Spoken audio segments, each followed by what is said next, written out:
Hello everyone. I hope you are doing well. तो आज है 21 अक्टूबर। तो 20 अक्टूबर का हमने न्यूज़पेपर डिस्कस नहीं किया था, वहां की भी इम्पोर्टेंट न्यूज और इम्पोर्टेंट जो आर्टिकल है वो आज हम देखेंगे साथ में। क्योंकि ना जो 20 अक्टूबर है उस दिन होता है, उस दिन था संडे।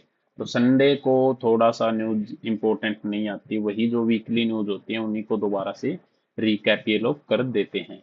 तो आई होप आप लोगों को ये बात समझ में आई होगी। तो हम आगे बढ़ते हैं और आज का जो एडिटोरियल है वो स्टार्ट करते हैं। आज का जो न्यूज़पेपर है उसका डिस्कशन।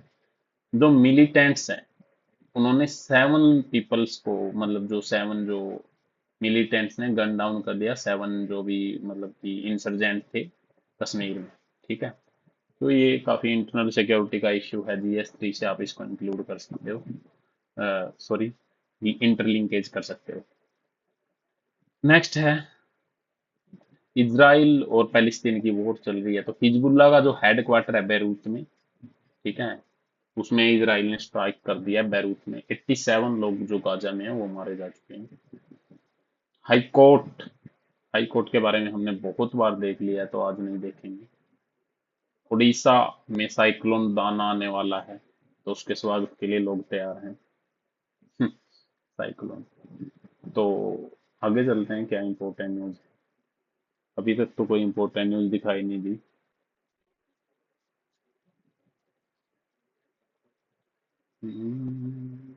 आगे है एडिटोरियल। डायरेक्ट क्या है आगे अपना editorial. India choices in a world becoming bipolar again.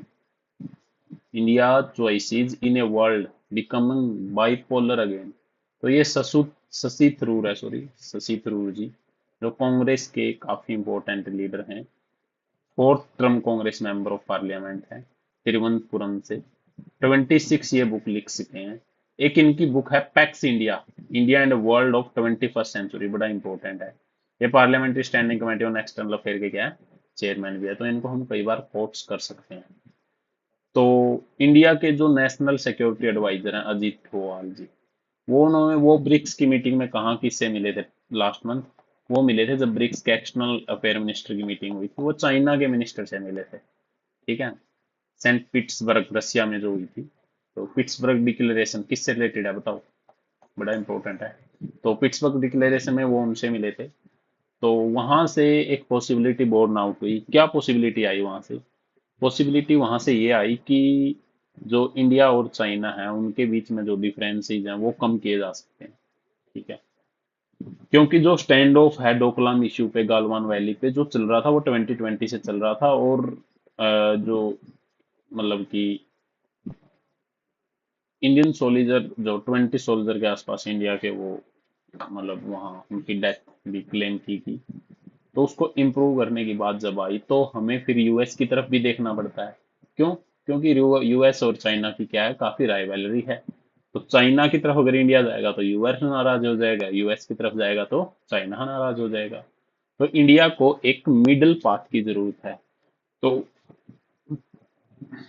तो अब बात कर लेते हैं, चलो। इन्होंने बोला चलो पहले यूएस और चाइना की ही बात कर लेते हैं। यूएस और चाइना की जब हमने बात स्टार्ट की, तो क्या यूएस और चाइना की राइवलरी यूएस और यूएसएसआर जैसी है? अरे ये यूएसएसआर क्या आ गया? अरे भाई, रसिया से पहले, रसिया अकेला नहीं था, पहले बहुत सारी कंट्रीज थी।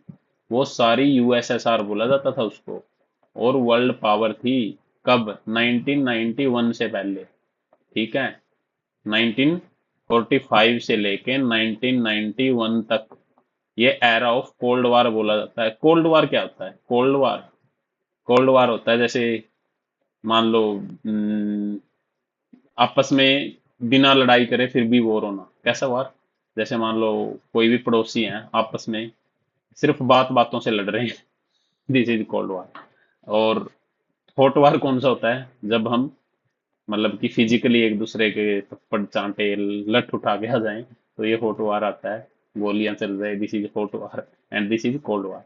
तो कोल्ड वार में नॉर्मली लड़ाई होती है, जैसे इकोनॉमिक सैंक्शन लगा दिए, मतलब डोमिनेंस का जो ये वॉर था वो था। तो ये कह रहे हैं कि राइटर, कि क्या ये वही वॉर है जो बाइपोलैरिटी का वार था? बाइपोलर का मतलब दो पोल, बाई मतलब दो, पोल, दो पोल, कैसे दो पोल? अरे यार ये क्या हो गया? हाँ, ये पोल, ये पोल और ये पोल, ठीक है। तो बाइपोलैरिटी का ये मतलब कि क्या ये बाइपोलैरिटी का है वो? तो राइटर बोल रहे हैं देखो, पहले दो पोल थे, एक यूएस था, एक रशिया था, लेकिन ये तो ऐसा है ही नहीं। अब यूएस है और चाइना है। लेकिन क्या ये पहले जैसी लड़ाई है? नहीं, पहले जैसी ये लड़ाई नहीं है। पहले तो सैटेलाइट से वॉर स्टार्ट हुआ था, सैटेलाइट सबसे पहले सोवियत यूनियन ने भेजा था। तो फिर इन्होंने भी इनकी साथ वो देख ली कि वो हमारे से पहले कैसे भेज गए, तो ये वॉर वहां से स्टार्ट हुआ था, ठीक है। तो फिर क्या हुआ, 2008 और 9 में क्या आया था, एक फाइनेंशियल क्राइसिस आया था। फाइनेंस क्राइसिस से क्या हुआ, वहां से जो चाइना है वो ग्रो करना स्टार्ट किया था और चाइना का पीसफुल राइज हुआ था। लेकिन वो पीसफुल राइज यूएसए की वजह से ही हुआ था। यूएसए ने वहां इतना सारा इन्वेस्टमेंट किया था ना कि इवन वी कांट डिनाई कि उसने यूएसए की वजह से ही चाइना ने इतनी ग्रोथ की है, क्योंकि इतनी सारी यूएसए की कंपनियां जो चाइना में बैठी हुई हैं, मैन्युफैक्चरिंग कर रही हैं।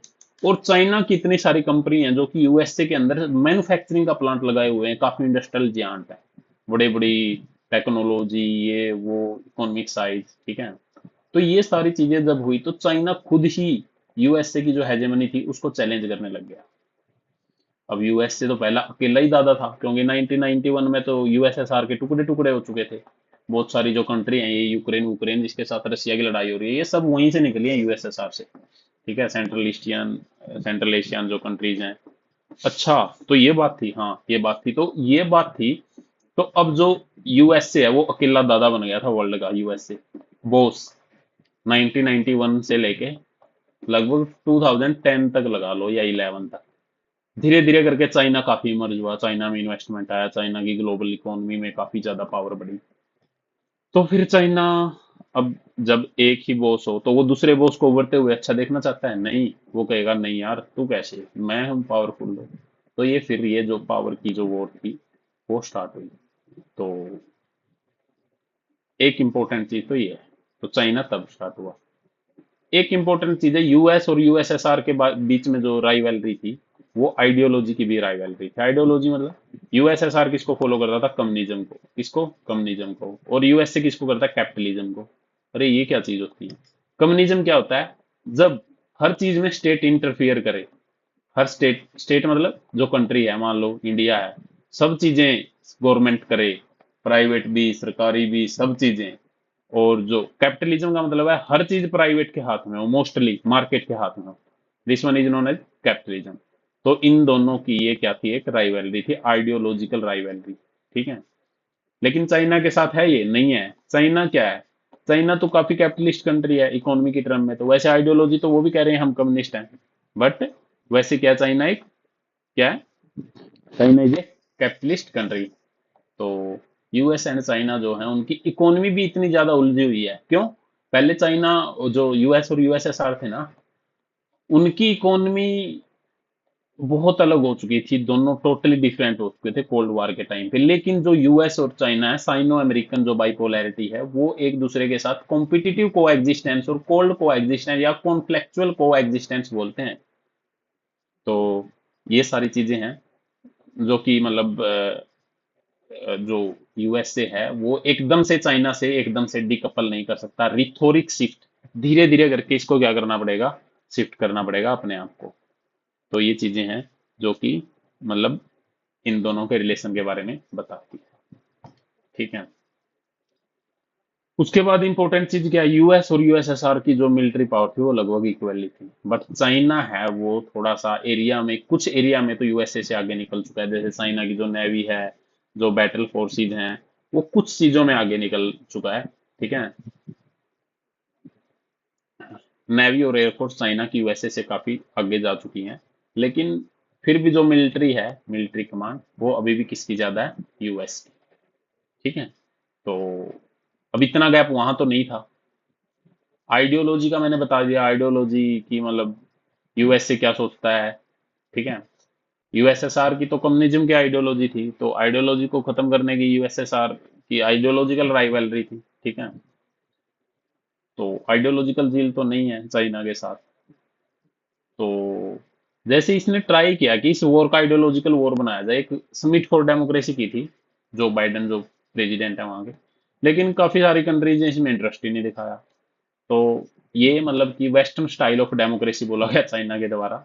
चाइना भी अपने आप को एक डेमोक्रेटिक कंट्री बोलता है।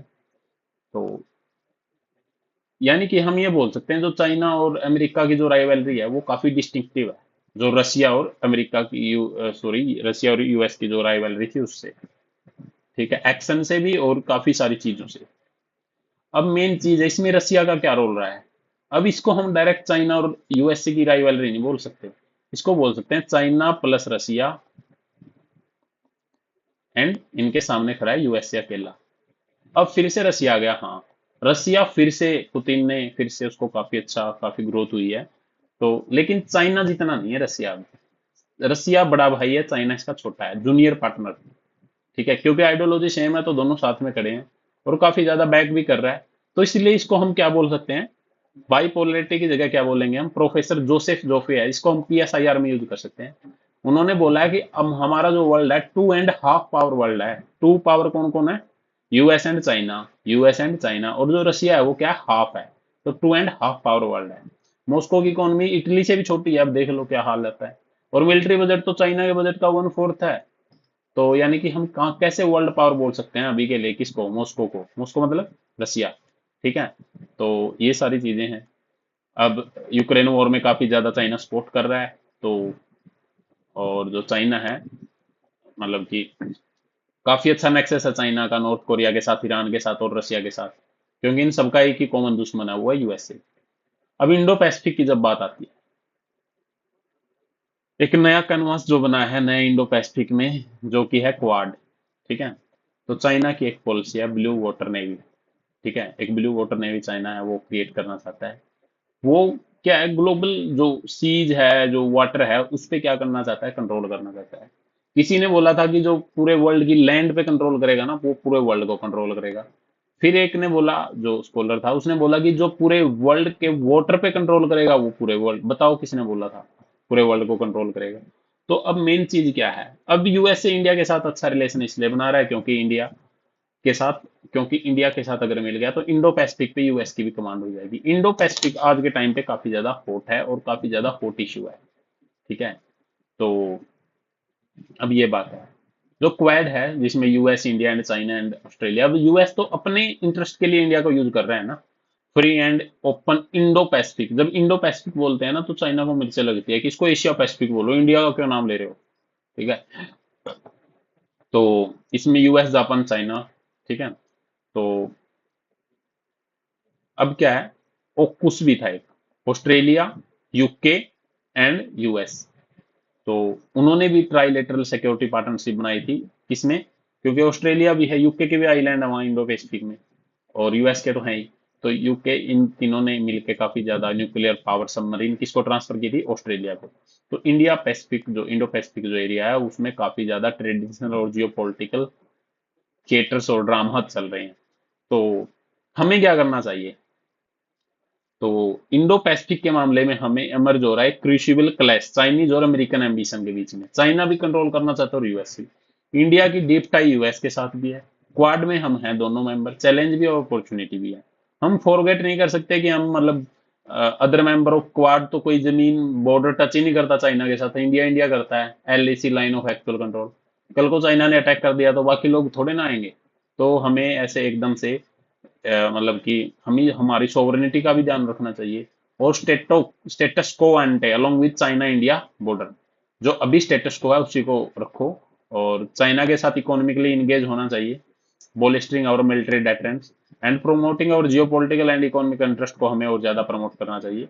हमें ऐसा ही मतलब ऐसे ही नहीं कि हम बाइपोलर कॉन्टेक्स्ट में एक सिर्फ एज ए मतलब itself to reduce to a pawn in this renewed bipolar context. तो ये बात है, काफी अच्छा आर्टिकल था, शशि थरूर जी ने लिखा था।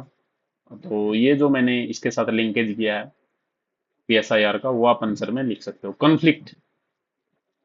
अच्छा, इंडिया में क्या है, इंडिया के जो दो थे, मतलब दो लोग हैं इंडिया के, उनके ऊपर यूएसए ने मतलब कि उनको मोस्ट हिट लिस्ट में डाल दिया, यूएस की जो एजेंसी एफबीआई ने। अब एक था विकास यादव और एक निखिल गुप्ता, ये दोनों बोल रहे हैं कि खालिस्तानी जो पन्नू है जिसकी डेथ हुई थी उसको मरवाने में इनका हाथ है। तो इंडिया की जो एजेंसी है वो वहाँ काफी इन्वेस्टिगेट कर रही है। ठीक है। तो इंडिया की थोड़ी सी इमेज भी डाउन हुई है इस रिस्पेक्ट में। इंडिया को अपना स्टैंड थोड़ा सा क्लियर करना चाहिए। Governor versus government. अब जो तमिलनाडु के गवर्नर हैं वो तमिलनाडु गवर्नमेंट के साथ कभी ना कभी राइवलरी रखते ही रहते हैं। क्या टसल चल रही है इन लोगों के बीच में? क्या टसल चल रही है? तो टसल ये चल रही है, एक तमिल थाई वजांथू, ये कोई इनका ऑफिशियल सॉन्ग होगा तमिलनाडु। इसको फिर से स्टेट एंथम डिक्लेयर किया गया दिसंबर 2021 में। ठीक है। तो चलो इसको कर दिया डिक्लेयर। लेकिन ना इसमें एक लाइन आती है। अब ये एंथम जब चला तो वहां पे गवर्नर भी थे। A verse in this 55 second anthem hailing the Dravidian land. तो जब द्राविडियन की बात करते हैं तो गवर्नर ने इशू उठा दिया जो तमिलनाडु के थे कि यार ये तो द्राविडियन की बात करते हैं, मतलब द्राविड तो एक सेपरेटिस्ट टेंडेंसी है। ठीक है। तो फिर इनके जो सीएम थे एम के स्टालिन, उन्होंने बोला कि गवर्नर आप इंडियन हो या फिर मतलब ऐसे आर्यन हो। तो ये सारा टसल है जो दोनों के बीच में चल रहा है। तो गवर्नर भी काफी इंपॉर्टेंट टॉपिक हो जाता है जो पार्ट 6 में आता है। Governor article 163। तो से आगे आगे 152 से 162 तक आता है। ठीक है। नेक्स्ट है essential business priority in a changing world. जो वर्ल्ड चेंज हो रहा है उसमें क्या क्या इंपॉर्टेंट बिजनेस प्रायोरिटीज हैं। चंद्राजीत चंद्राजीत बैनर्जी डायरेक्टर जनरल हैं जो सीआईआई के, उन्होंने बोला है। ठीक है। तो इस साल जो काफी ज्यादा इशू के बाद बहुत सारे जो चैलेंजेस आ रहे थे ग्लोबल इकोनॉमी के बाद, तो इस साल जो ग्लोबल इकोनॉमी है वो थोड़ी सी स्टेबल हुई है, ये बोल रहे हैं। ठीक है। अलग अलग जो G20 इकोनॉमीज थी उन्होंने अलग अलग ग्रोथ रेट दिखाई है और ग्रो कर रही है काफी, जो एक्सपेक्ट की थी उससे भी ज्यादा। तो इसका फायदा ये हो रहा है जो बिजनेस है वर्ल्ड में उनका काफी ज्यादा ग्रोथ और बेनिफिट हो रही है। तो जो B20 है, B20 मतलब बिजनेस 20। ठीक है। इमर्जिंग इकोनॉमी में लास्ट 3 ईयर से काफी इमर्ज हो रही है। और जो साउथ अफ्रीका है, hand over to South Africa last this year an unprecedented agenda for global South has been catalysed. अब ये भी काफी इंपॉर्टेंट इशू है जब ग्लोबल साउथ की भी बात आए कोई। तो जो ये B20 है, G20 है, इन सब की बात हमें करनी चाहिए साथ में। अब हमने क्या किया, ये जो अपना एजेंडा था वो किसको दे दिया, अगली बार समिट ग्लोबल साउथ ये B20 वाली कहाँ होगी, साउथ अफ्रीका में। बिजनेस एंड दोनों एडवांस और इमर्जिंग इकोनॉमी में एक साथ आना होगा। की पॉलिसी है इंक्लूसिव ग्रोथ और डेवलपमेंट, इन सब पे ध्यान देना होगा। उसी टाइम पे जो लीड प्लेयर है ग्लोबल, जो ग्रोथ एंडवियर है बिजनेस, को भी प्रायोरिटाइज करना चाहिए। ये सारी बातें हैं, ये सब हमें चैलेंजेस हैं वो भी जो इमर्जिंग चैलेंज है उनको भी फेस करना होगा। इंक्लूसिव डेवलपमेंट, इक्विटेबल जो ग्रोथ है, टॉप इंपेरेटिव रहता है world seek to promote inclusive development. Inclusive development का मतलब सबको साथ लेके चलो, सबका साथ सबका विकास, सबका प्रयास सबका विश्वास। तो जो टूल है जो इंक्लूड करता है स्किल डेवलपमेंट जैसे एजुकेशन। ठीक है। एम्पावर किसको करेगा, वो वर्कर को करेगा, उनकी कैपेसिटी को और ज्यादा, कैपेसिटी बिल्डिंग अप्रोच किसने, अमर्त्य सेन जी ने। इसको आप यूज कर सकते हो। बिजनेस को एक प्रोएक्टिव रोल प्ले करना चाहिए, जैसे काफी सारे स्किलिंग अप स्किलिंग प्रोग्राम में वोमेन्स को जॉब ट्रेनिंग इन सब में।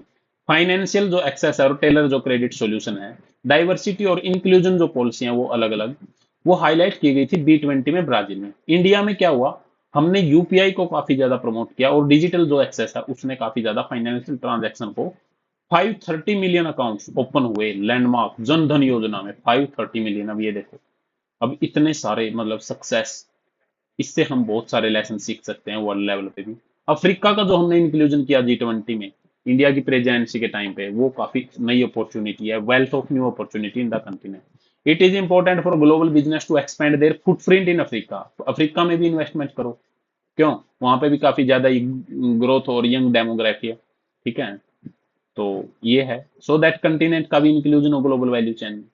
फूड सिक्योरिटी, ये भी काफी इंपॉर्टेंट इशू।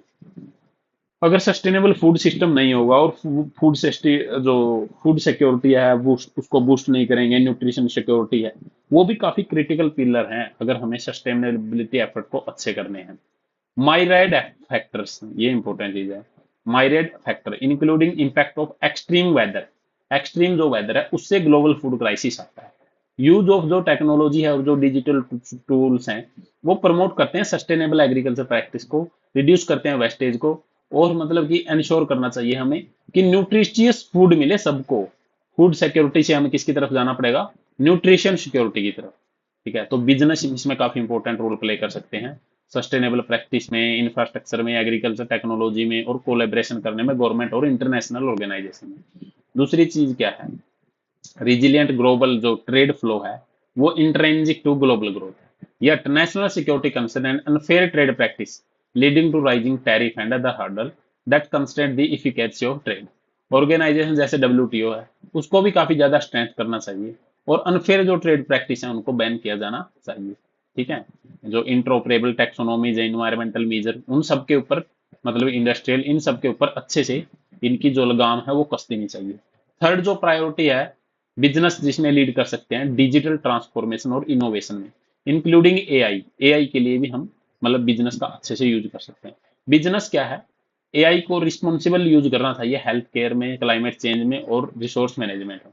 इंपॉर्टेंट है बिजनेस के लिए इंगेज होना, डेवलपिंग जो इनोवेटिव सॉल्यूशन है, प्रेस मतलब प्रेस करना कंटेम्प्रेरी जो इशू है उनको। ठीक है, पॉजिटिव सोसाइटल इम्पैक्ट है, इन्वेस्टमेंट मेंटरिंग है, ये सब चीजें हैं। ठीक है, जैसे मतलब इंडिया में science and technology, mathematics, engineer for women, ये सारी चीजें चली हुई है। सस्टेनेबिलिटी जो मिशन है, फोर्थ मिशन, वो फोर्थ प्रायोरिटी है बिजनेस के लिए। वर्ल्ड जैसे जैसे बढ़ रहा है, net zero transition, fair and just climate policy भी काफी इंपॉर्टेंट है। अवेलेबिलिटी है जो फाइनेंस की वो काफी जरूरी है सब एंटरप्रेन्योर के लिए, स्मॉल और मीडियम एंटरप्रेन्योर के लिए। और रिन्यूएबल जो एनर्जी कैपेसिटी है उसका और ज्यादा यूज करना पड़ेगा और बायोफ्यूल का यूज करना पड़ेगा, ग्रीन हाइड्रोजन का यूज करना पड़ेगा बिजनेस के द्वारा। तभी तो हम मतलब सर्कुलर इकोनॉमी का ऑप्शन है वो अच्छे से बूस्ट कर पाएंगे। अब एम क्या है हमारा, हाईएस्ट स्टैंडर्ड। ठीक है, जो कॉर्पोरेट गवर्नमेंट्स है हाईएस्ट स्टैंडर्ड की, वो प्रियोरिटाइज की जानी चाहिए बिजनेस के द्वारा। इंक्लूड क्या करती है, large global corporates, small and medium enterprise. It is the responsibility of the private industry to go beyond established best practice in compliance and regulatory system to continually drive an ethical operation. मतलब कि हमें best के साथ साथ ethical operation से भी काम करना पड़ेगा। यानी कि इससे क्या होगा, ट्रस्ट बनेगा स्टेक होल्डर के बीच में और कम्युनिटी के बीच में, गवर्नमेंट के बीच में और बिजनेस के बीच में। तो ये भी काफी इंपॉर्टेंट चीज है बिल्कुल। तो ट्रस्ट काफी मतलब कि एक इंट्रेंसिक चीज है जो ग्लोबल ग्रोथ और ईज ऑफ डूइंग बिजनेस के बीच में है। कुछ इशू भी हैं। ठीक है, मतलब कि there are some of the issue that would be working on through the B20 global institute that was envisaged during India B20 leadership and is now taking off with the participation of successive G20 presidency country. The institute will maintain alignment in policy suggestion, undertaken action agenda to facilitate business competitiveness को भी काफी ज्यादा बढ़ाना चाहिए और monitor करना चाहिए outcome को। और जो B20 रिकमेंडेशन है प्रेजेंट की जाती है to the G20 group, business of the world must take a key role in ensuring that our common जो ग्लोबल एस्पिरेशन है वो कैटलाइज टू फ्रूटिशन। तो ये सारी चीजें काफी इंपॉर्टेंट एडिटोरियल था, ये काफी आर्टिकल काफी अच्छा आया हुआ था। उसके बाद है climate finance to developing country. जो डेवलपिंग कंट्री है वो क्लाइमेट चैलेंज के लिए ज्यादा वल्नरेबल क्यों है? यूनाइटेड UNFCC जो है, ठीक है, वो कैसे क्लाइमेट जो फाइनेंस है उसको डिफाइन करती है। OECD जो रिपोर्ट है उसमें क्वेश्चन क्यों उठाया गया है, इंडिया को क्या क्लाइमेट फाइनेंस की जरूरत है। ठीक है, 29th COP29 जो है, ठीक है, the 29 conference UNFCC to be held, ये कब हेल्ड होनी है, बाकू अजरबैजान में। कब, 11 से 22 जो नवंबर है वहां से। ठीक है, उसको फाइनेंस स्कोप बोला जाता है क्योंकि की climate finance issue at the top of its agenda. कि क्लाइमेट फाइनेंस होता क्या है ये भी यहाँ देखेंगे। क्या डेवलपिंग कंट्री और ज्यादा रिस्क पे है डेवलप्ड कंट्री की बजाय? डेवलपिंग कंट्री कौन सी होती है, जो गरीब कंट्री है। गरीब कौन सी है, जैसे अफ्रीका, एशिया में जो भी कंट्री है, कॉलोनी थी ये काफी टाइम से। ठीक है, ब्रिटेन की या फिर यूरोपियन की। इकोनॉमिकली जो डेवलपिंग कंट्री है वो काफी ज्यादा वल्नरेबल है क्लाइमेट चेंज के इफेक्ट से। क्यों? ज्योग्राफिकल जो फैक्टर है और जो इकोनॉमिकली, वो जो कंट्री है वो किस पे ज्यादा रिलाई करती है, वो एग्रीकल्चर के पे करती है। और एग्रीकल्चर किस पे रिलाई करता है, वो क्लाइमेट चेंज पे करता है। ये भी बात सही है। ठीक है, डेवलपिंग कंट्री है वो कंट्रीब्यूट भी काफी अच्छे से कर चुकी हैं रिलेटिवली, मतलब कि अब मोस्ट वनरेबल के साथ साथ वो थोड़ा थोड़ा कंट्रोल कर मतलब कंट्रीब्यूट करते हैं क्यूमुलेटिव इमिशन पे। ठीक है, मतलब कि उतना ज्यादा नहीं करते। सिक्स्थ असेसमेंट रिपोर्ट आई थी, किसकी? सिक्स्थ असेसमेंट रिपोर्ट आईपीसीसी की। ठीक है, डेवलप्ड कंट्री 57% क्यूमुलेटिव, क्यूमुलेटिव मतलब एक साथ इकट्ठा ग्लोबल इमिशन होता है 1850 के बाद। ठीक है, और इनमें बहुत कम पॉपुलेशन है, और जबकि डेवलपिंग कंट्री है। बेचारी गरीब कंट्री, इतना सारा कम मतलब कि अपना काम मुश्किल से चलाते हैं ये लोग। तो क्लाइमेट एक्शन उनके द्वारा काफी लिया गया है। और कोपेनहेगन रिकॉर्ड में क्या है, डेवलप्ड कंट्री ने बोला था कि हम $100 बिलियन एक साल में क्लाइमेट फाइनेंस करेंगे, किसको, डेवलपिंग कंट्री को 2020 में। ठीक है, फिर बोला नहीं नहीं 2025 तक दे देंगे। अब पैसे बस मुंह मुंह से देने की बात कर रहे हैं, एक्शन में लेके नहीं आ रहे। एक न्यू मोबाइलाइजिंग टारगेट पोस्ट 25 किया गया, ठीक है, कि हम उसके बाद दे देंगे कोप एजेंडा 29। क्लाइमेट फाइनेंस क्या है, यूएनएफसीसी है, जो यूएनएफसीसी ये क्या है, वो डिफाइन करती है क्लाइमेट फाइनेंस को, एक लोकल, नेशनल और ट्रांसनेशनल फाइनेंसिंग जो ड्राइव कहां से की जाएगी, public, private and alternative source से, जो सपोर्ट करेगी mitigation and adaptation addressing climate change को। ठीक है, टू एस्पेक्ट होते सकते हैं क्लाइमेट फाइनेंस के सोर्स, पब्लिक, प्राइवेट या फिर फ्लोइंग आइदर डोमेस्टिकली या फिर एंड यूज, क्लाइमेट मिटिगेशन या एडेप्टेशन। जो ओईसीडी है, organisation economic cooperation and development, वो पब्लिश करती है रिपोर्ट क्लाइमेट फाइनेंस पे। फ्लो कहां से, डेवलप्ड से डेवलपिंग कंट्री है। ठीक है, तो जो कवर फ्लो करता है from our four source including international public finance and the private agency mobile by it. International public जो क्लाइमेट फाइनेंस है वो कंपोज होता है मतलब किस किस से, मतलब कि कॉमर्शियल लोन होते हैं, ग्रांट, इक्विटी, ये सब होते हैं। लोन जो कॉन्स्टिट्यूट करता है सबसे ज्यादा होता है इंटरनेशनल क्लाइमेट फाइनेंस है। उसके बाद ग्रांट होते हैं। लोन और ग्रांट में क्या है, लोन वापस देना पड़ता है, ग्रांट ग्रांट होता है फॉर ग्रांट, मतलब कि मान लो मैंने आपको 10 करोड़ रुपए ग्रांट के रूप में दे दिए, या फिर किसी गवर्नमेंट ने, छोटी गवर्नमेंट्स को, कोई स्टेट सेंट्रल गवर्नमेंट है उसने स्टेट गवर्नमेंट को ग्रांट दे दिया। ग्रांट का मतलब है कि उसको वापस नहीं देना। ठीक है, डेवलपिंग कंट्री और ऑब्जर्विंग है, ऑक्सफैम ने नोट किया है कि शॉर्ट कमिंग है ओईसीडी रिपोर्ट के बाद। तो अब क्या बात क्या हुई है, बात अब ये हुई है कि उनको पैसे मिल नहीं रहे।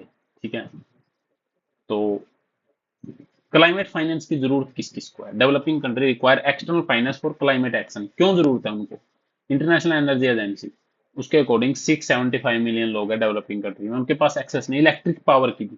अब डेवलपिंग कंट्री को जरूरत है यूनिवर्सल एक्सेस की और इंक्रीज इलेक्ट्रिक कंजम्पशन की। तो developing country small domestic finance system relative to GDP and face higher cost of capital, capital ज्यादा और जीडीपी कम है। तो cost of capital for solar photovoltaic cell and storage technology वो दुगुना है डेवलपिंग कंट्री में डेवलप्ड कंट्री की अपेक्षा। इसलिए तो जो डेवलपिंग कंट्री है वो बैलेंस है डेवलपिंग और क्लाइमेट एक्शन में, और एक्सटर्नल फाइनेंस एक्शन उसमें should be made available. How much does India need, India को कितनी जरूरत है, इंडिया इंडिया को तो बहुत पैसों की जरूरत है। इंडिया है बहुत short term and long term climate target बहुत है। 2030 तक हमारा एम है 500 गीगावाट को इंस्टॉल करने, कौन सी को, नॉन फ्यूसिल फ्यूल वाले सोर्सेज से एनर्जी। 5 मिलियन मेट्रिक टन पर एनएम ऑफ ग्रीन हाइड्रोजन को हम प्रोडक्शन कैपेसिटी कर लें।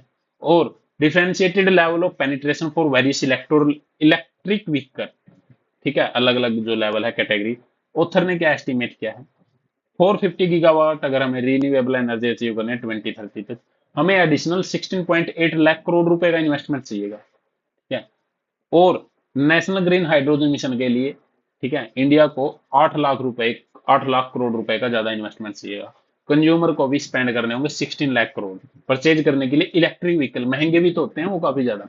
तो एक लॉन्ग टर्म परस्पेक्टिव रिव्यू क्या करता है, हमें 850 लाख करोड़ रुपए की जरूरत है इन्वेस्टमेंट 2020 से 2030 तक, अगर हमें नेट जीरो हमारा टारगेट अचीव करना है। कब तक करना है हमें नेट जीरो का टारगेट, 270 तक हमने बना रखा है। What should the NCQ quantum be, अच्छा, determining a new annual climate finance mobilizing target called the new collective quantified goal। अब नए क्लाइमेट फाइनेंस के हम गोल टारगेट कर रहे हैं, तो एक टॉप प्रायोरिटी है एनसीक्यूजी का मतलब क्या है, न्यू कलेक्टिव क्वांटिफाइड गोल। ठीक है, क्या क्या इंक्लूड करना चाहिए उनको, actual disbursal not just commitment कि भाई पैसे दे दो मुंह से मत बोलो, न्यू एंड एडिशनल कितना नया देंगे हम, पब्लिक कैपिटल कितनी है डायरेक्ट ग्रांट के थ्रू में, प्राइवेट कैपिटल कितनी है मोबाइलाइज हुई है जो।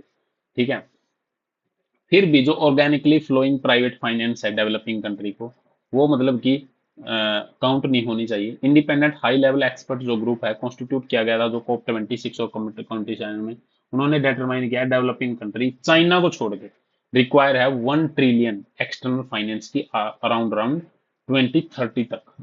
तो ये बात है टोटल। ठीक है, काफी इंपॉर्टेंट आर्टिकल था। अब what does the new lady justice statue signify, हमने क्या किया है, last week chief justice of India ने अनवील कर दिया है न्यू लेडी जस्टिस स्टेचू को सुप्रीम कोर्ट में। जो वो नहीं होती थी picture, replace the organic original lady justice, ठीक है। न्यू स्टेच्यू क्या है, क्लोथ इन ए साड़ी, ठीक है, साड़ी डाल रखी है उसने, ठीक है। ब्लाइंड फोल्ड हो, उसने मतलब कि उसने वो पट्टी हटा दिया है अपनी आंखों से। तो उसके बाद इंडियन कॉन्स्टिट्यूशन को उसने एक हाथ में पकड़ा हुआ है और स्केल ऑन वन हैंड, ठीक है। बैकग्राउंड क्या है, ओरिजिन है जो modern day lady justice, Justitia, the goddess of justice in Roman mythology. Lady justice क्या है, ब्लाइंड फोल्ड स्केल है एंड ए स्वॉर्ड, उसके हाथ में तलवार थी। Blindfold was added during the renaissance period, 4th century में पुनर्जागरण का जो काल आया था। Probably a satire on the corrupt state of legal system with judicial institution turning a blind eye। मतलब स्टेट भी करप्ट है और जुडिशरी क्या कर रही है, आंख बंद कर रही है। तो इसलिए वो मतलब की पिक्चर बनाई गई थी। अब थोड़ी सी वो पिक्चर है वो चेंज कर दी है हमने, ठीक है। Enlightenment period 1780 century reinterpreted the representing impartiality, justice should be administered without bias regardless of wealth, power and social status। Justice है, जस्टिस क्या है, जस्टिस में बायसनेस नहीं होनी चाहिए, ठीक है। एम्फेसाइज करता है कोर्ट को must way both side of an argument, दोनों को सुनना चाहिए और फाइनली जो सच्चाई है उसके साथ जाना चाहिए। चेंज क्या किया है, ब्रिटिश ने एस्टेब्लिश किया था जब कंट्रोल इंडिया में, उन्होंने अपना लीगल सिस्टम लगाया था। तो जो हायरार्की है जो कोर्ट की, लोअर कोर्ट से लेकर सुप्रीम कोर्ट तक, रिलीक है वो किसका, ब्रिटिश सिस्टम का ही। तो ये जो ब्रिटिश सिस्टम में लेडी जस्टिस है वो काफी प्रोमिनेंट सिंबल था इंडिया का। और ठीक है, प्लेस्ड आउटसाइड कोर्ट रूम, बाहर कोर्ट रूम के बाहर। तो न्यू स्टेटस है वो अटेम्प्ट एट डी कॉलोनियलिटी।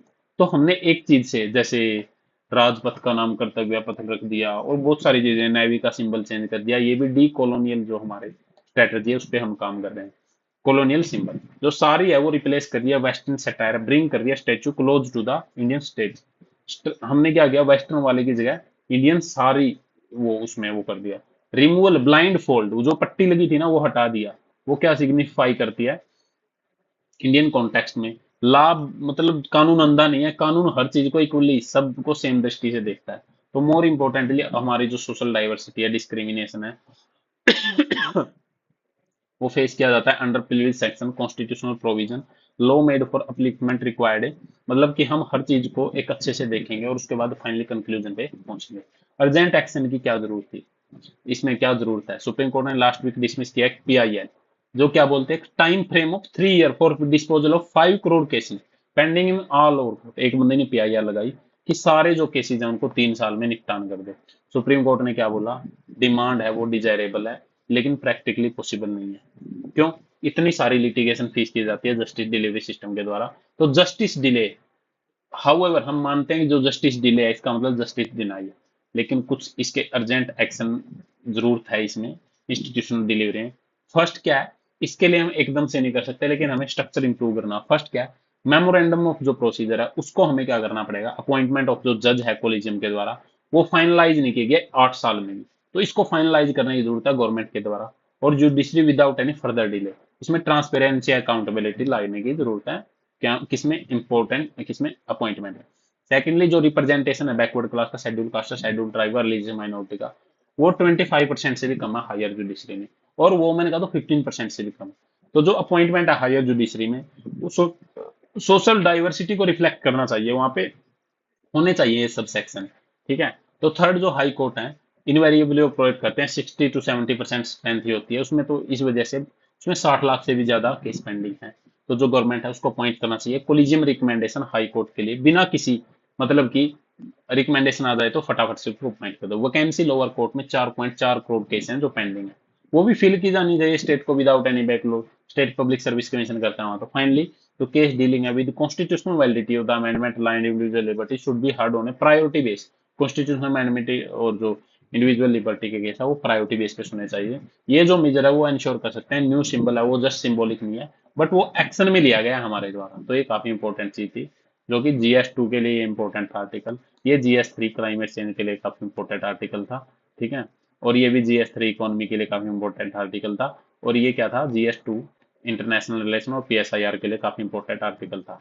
तो ये सारी चीजें हैं जो कि काफी इंपॉर्टेंट थी।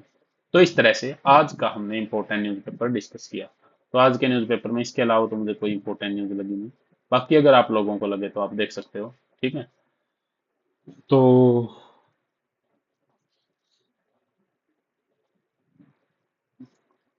आज हम मतलब कि अ, यहीं पे इस डिस्कशन को एंड करते हैं। Thank you guys, thanks a lot.